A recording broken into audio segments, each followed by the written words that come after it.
ভিডিওটিতে ক্লিক করার জন্য আপনাদেরকে জানাই অসংখ্য ধন্যবাদ। আপনারা দেখছেন আপনাদের প্রিয় YouTube channel West Bengal DA salary. West বেঙ্গলের ডিএর আপডেট এবং বেতন বৃদ্ধির আপডেট প্রতিদিনের জন্য পাবেন, তাই অবশ্যই চ্যানেলটিকে সাবস্ক্রাইব করে পাশে থাকা বেল আইকনটিতে প্রেস করে রাখবেন প্রতিদিন সরকারি কর্মচারীদের লেটেস্ট আপডেট পাওয়ার জন্য। তো ফ্রেন্ডস, ইতিমধ্যে একদিকে চলছে ডিএ নিয়ে আন্দোলন, আরেকদিকে শুভেন্দু অধিকারী ডিএ নিয়ে সরকারি কর্মচারীদের পাশে আছে, আরেকদিকে ডিএর ব্যাপারে যখনই বিজেপি কথা বলছে তখনই কিন্তু তৃণমূল সরকারের বিভিন্ন রকম নেতা নেত্রীরা তারাও কিন্তু ছেড়ে কথা বলছে না। কি বলা হয়েছে চলুন এক নজরে দেখে নেওয়া যাক।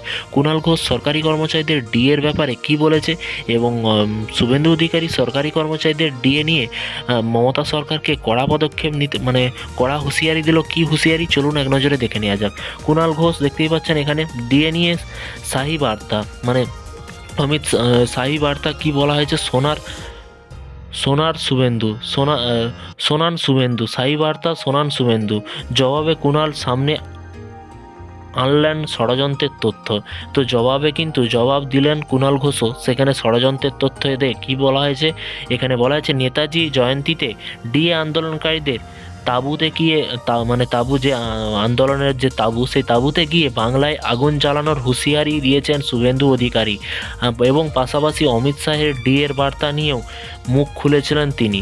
এই আবহে শুভেন্দুকে পাল্টা তোপ দাগালেন তৃণমূলের মুখপাত্র কুণাল ঘোষ। এই নিয়ে কিন্তু তৃণমূলের নেতা বলেন, শুভেন্দু অধিকারী ডিএ আন্দোলনকারীদের মঞ্চে গিয়ে বলছেন যে বাংলায় আগুন জ্বলবে, এরকম কিন্তু বলেছেন শুভেন্দু অধিকারী। আমাদের আশঙ্কা বাংলাকে অশান্ত করতে কোনো গভীর ষড়যন্ত্র করা হচ্ছে। 19 দিন পর আরও শেখ শাহজাহানের বাড়িতে ইডি, আবার কিন্তু সঙ্গে সিআরপিএফ 100 জন এবং কুণালের কথায় শুভেন্দু আগেও কিন্তু একাধিকবার বাংলায় শান্তি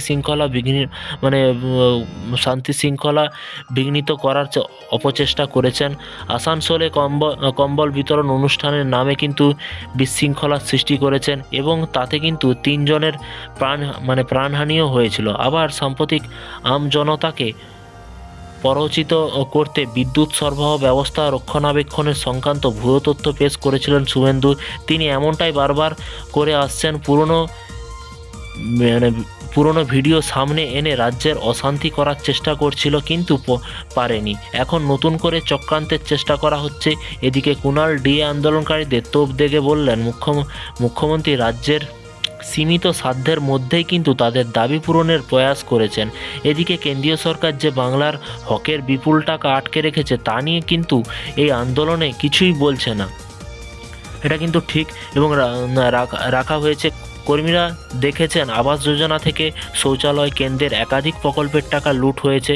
এই সরকারি কর্মচারীরা দেখেছেন স্থায়ী 6 লক্ষ পোস্ট অবলুপ্ত করেছে, 6 লক্ষ পোস্ট কিন্তু অবলুপ্ত করেছে সরকার। অস্থায়ী কর্মী নিয়োগ করেছে 4,000 থেকে 12,000। শুভেন্দু এদিন আরও দাবি করেন, পিএসসির কর্মচারীরা তথ্য দেন, পিএসসির কর্মীরা আমায় তথ্য দেন, এমনকি বামপন্থী কর্মচারীরা কিন্তু আমায় জানিয়েছেন পিএসসি অফিসকেও কিন্তু বাদ দেওয়া হয়নি। মিড ডে মিলের টাকাও কিন্তু কম্বল বিতরণ হয়েছে। শুভেন্দু বলেন, মুখ্যমন্ত্রী আতঙ্কিত। এই সকল সরকারি কর্মচারীদের তিনি তার পক্ষে পাবেন না, আগেও বুঝে গিয়েছিলেন, তাই এদের ডিএ আটকে আছে। এছাড়াও বিরোধী দলনেতা বলেন যে এদের 3 পোস্টাল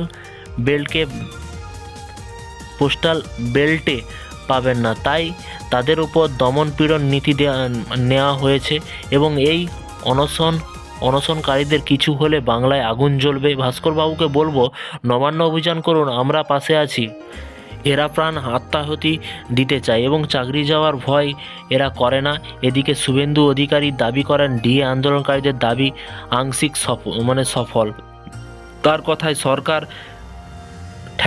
ঠেলায় পড়ে 3 থেকে বাড়িয়ে বর্ধিত ডিএ কিন্তু 4% করেছে। এই আবহে কিন্তু সরকারকে আরও চাপে ফেলতে শুভেন্দু নিদাম জরুরি পরিষেবা ছাড়া বাকি সর্বাত্মক ধর্মঘট করুন এবং উল্লেখ্য ডিএর দাবি না মেটানো হলে আগামী 29শে জানুয়ারি থেকে লাগাতার ধর্মঘটের ডাক দিয়েছে সংগ্রামী যৌথ মঞ্চ। তো ফ্রেন্ডস, পুরো বিষয়টি বুঝতে পারলেন। এখানে কিন্তু দু দলে কিন্তু কথোপকথন এবং বিভিন্ন রকম আলোচনা বিষয়টি হচ্ছে, কিন্তু রাজ্য সরকারি কর্মচারীদের একটি দাবি দাবি তাদের যেন কেন্দ্রীয় হারে ডিএ দেওয়া হয় বা তাদের ন্যায্য পাওনা বকেয়া ডিএ যেন তাদেরকে দেওয়া হয়।